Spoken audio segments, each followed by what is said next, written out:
comptablement, je ne peux pas prendre ces remises arrière et considérer que c'est un dû, c'est un produit bancaire. Il faut absolument que le client bénéficie. Et là encore, c'est un habillage de la murabah. Alors le cas que je voudrais partager avec vous, c'est-à-dire pour voir si un petit peu vous avez bien assimilé la logique pas et la conclusion. Supposons que j'ai un client qui contracte un contrat murabah qui annule le contrat.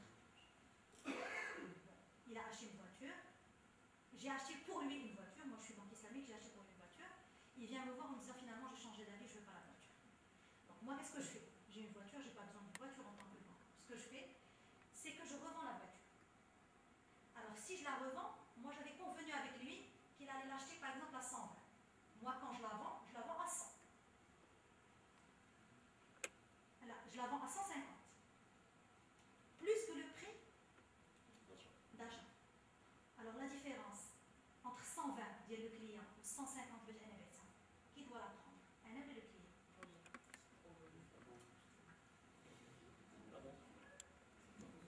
Pas le client. Ça c'est l'esprit classique. Vous voyez, ça c'est le propriétaire, pas le client qui s'est désisté. C'est le client qui a désisté.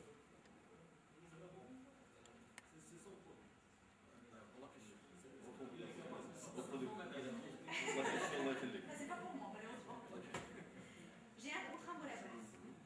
Le client, je lui ai acheté une voiture, je vais la lui vendre à 120. Je l'ai acheté à 100, je vais la lui vendre à 100. Il vient me voir en me disant madame, je n'ai plus besoin de la voiture, finalement ça dépasse disons ça dépasse mon budget, j'ai pas envie de la voiture. Donc moi j'ai un bien sur les routes. Vous la vendez à quelqu'un d'autre? Je la vends à quelqu'un d'autre. Oui. 150. Je la vends à 150. Donc je fais un profit plus que ce que j'avais convenu avec lui. Oui. Alors le profit, il est pour la vente ou pour le client? C'est ta responsabilité. C'est la banque qui a pris le risque. Le risque, le remonter le rhum. Le remonter le rhum. Parce que vous avez pris le risque. La banque a pris le risque. La banque a pris le risque. Vous avez pris le risque. Et les Donc, propriétaires. le risque de au-dessous du prix d'achat. Et si vous vendez à 90, vous perdez de l'argent, vous perdez aussi.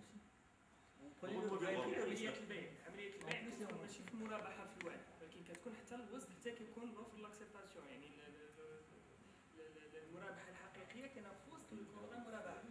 يعني تما البنك هو الوحيد البروبريتير يعني اللي عنده لو بيان، يعني هو الوحيد اللي يقدر يبيعو. هي لا بنك غتاخذ، ولكن شنو هي القاعدة الفقهية؟ الغنم بالغنم والخراج بالضمان، يعني هي تملك لو بيان، هو اللي عنده الحق في الغنم وعنده الحق في الخسارة.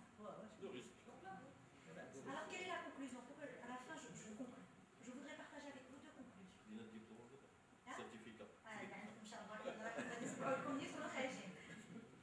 La conclusion, c'est qu'aujourd'hui, la comptabilisation n'est pas, la méthode de comptabilisation n'est pas neutre. D'un processus, quand je dis d'un processus, on va dire d'un processus ou d'un produit de finance islamique d'une manière générale, n'est pas neutre. Si aujourd'hui les comptes ne traduisent pas la réalité du processus shari'ati qui a été approuvé par le code Sharia World, voilà, on arrive à une déclassification le produit de finance islamique. Et le Maroc dans tout ça, ma deuxième conclusion, et le Maroc dans tout ça. Aujourd'hui, nous avons déjà fait l'expérience des produits alternatifs. C'est une réalité. Nous, Inch'Allah, nous elle a une deuxième expérience de produits participatifs.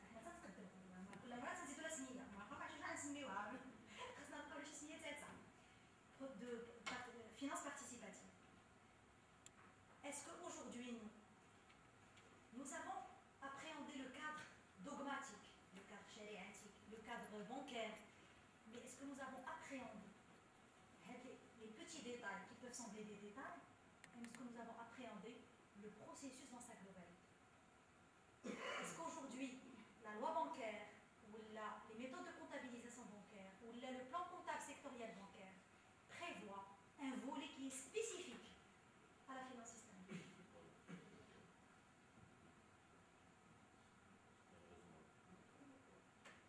C'est vous qui avez conclu. Hein? Bien sûr, et j'assume. C'est vous qui avez conclu. Donc aujourd'hui, c'est très important.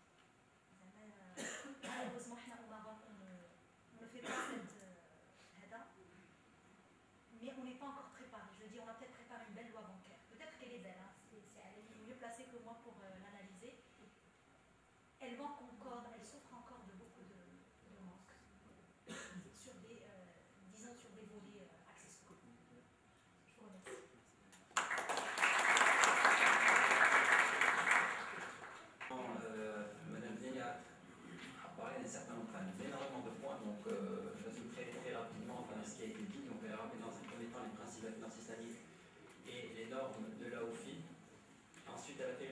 comptable en un temps record et assez détaillé d'une opération de Murabaha à travers ses caractéristiques opérationnelles.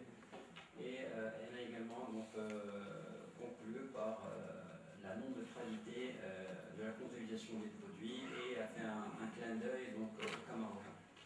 Alors, juste pour résumer un peu les deux conférenciers, ils ont partagé avec nous un certain nombre de définitions, notamment la définition du Murabaha, ses différentes formes.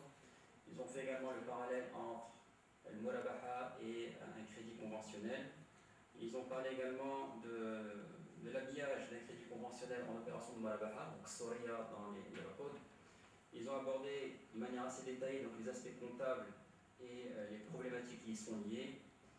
Ils ont donné un certain nombre d'exemples de maquillage des produits qui font que le contrat de Murabaha n'est pas conforme au Sharia. Ils ont également insisté sur les détails opérationnels qui vont valider ou invalider une opération de Murabaha d'un point de vue Sharia. Et au début de sa présentation, Dr Mohamed Khairat a parlé de Murabaha d'un point de vue théorique et Murabaha d'un point de vue pratique en disant que c'était le farq min as-sama' wal ard. J'espère que le farq est et donc on arrivera quand même à avoir un produit qu'on arrivera à commercialiser tout en respectant la conformité à la Sharia. Alors très certainement il y a un certain nombre de questions et d'interpellations des deux conférenciers. Donc on va prendre une série de questions.